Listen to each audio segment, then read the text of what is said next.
Hello everyone, Namaskar. I am Dr. Sanjay Mishra, medicine consultant in Delhi. Today in this video, I would be talking about panic attack. So, what is a panic attack? A panic attack is a sudden episode of intense fear that triggers severe physical reactions. Well, whereas actually there is no real danger or apparent cause.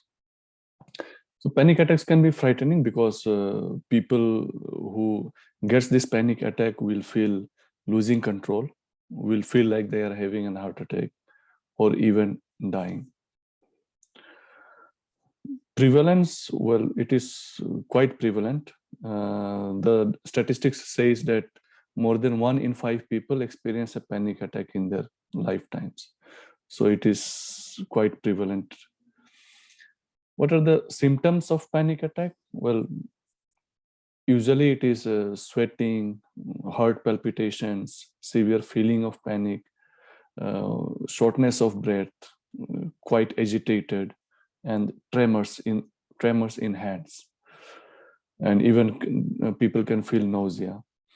There are presentations of panic attack in the form of loss of consciousness and hyperventilation with spastic spasm in their hands. So this is basically a panic cycle which triggers and the cycle continues, and that is the reason once it starts, it persists for some time. It becomes in the form of anxiety, then a panic attack, then fear of another one it will happen, and then more anxiety and another attack and more fear. So the cycle continues. Now, what can be done if a person is all alone? Usually it happens when there are people around, but it can happen when a person is all alone and thinking about something which is disturbing him. So what one can do is just breathe deeply. In films or many a times there was a practice of breathing in a plastic bag or a paper bag. This is not practice nowadays. So you just need to deep breath. Relaxing your body can help sidestep a panic attack. So it's just taking away the focus. So practice breathing in through your nose for a count of 5, then hold it for 5, and then breathe out through the mouth and count for 5. So this regularized, monitored breathing helps many to counter the panic attack.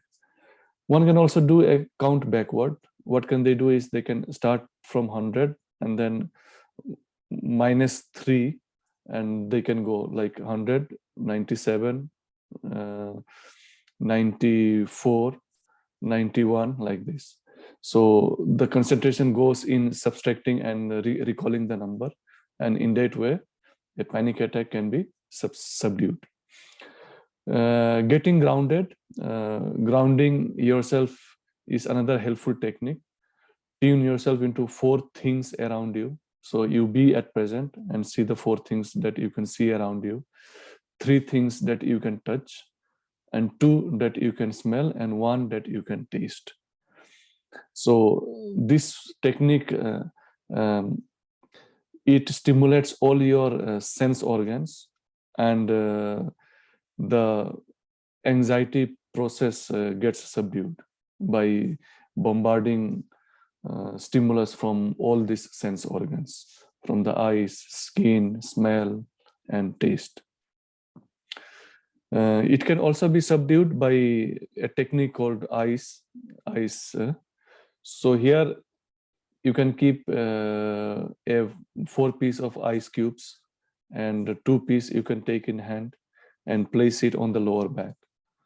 So in this way, the cold ice touching the skin gives a very strong impulse to the brain, and this can break the circuit. the circuit is to be broken. And so in any ways, if the circuit is broken, the panic attack can be subdued. Everyone knows that when there is a cardiac arrest, a CPR is to be done. But there is also a first aid technique where which is to be remembered, and especially for those who are having panic attack. So what is the acronym? It is called ALGEE. So the A stands for assess risk of suicide or harm. So a person assisting a victim who is having panic attack can by words recollect whether he is in a thought process of harming himself. Listen non-judgmentally, just to listen out without passing out any comments or any judgment. Give reassurance and information that everything will be okay. Nothing, this is not a serious case, and people have come out from such situations, and you will also be coming out.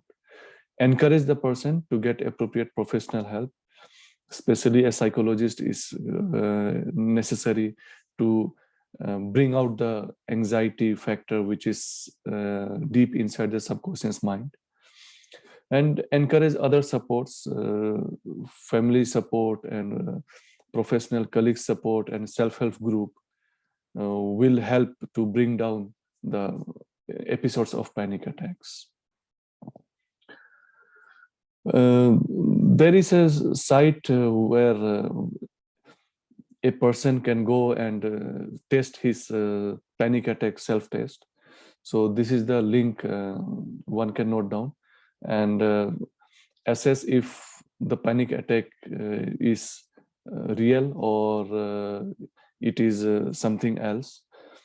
And if it is real and if the frequency is quite high, seeking medical help, seeking psychological help is advised. So this would be about today's video. I hope everyone had known what to do if they are alone, or how to assist a person who is having a panic attack. So thank you very much. Namaskar.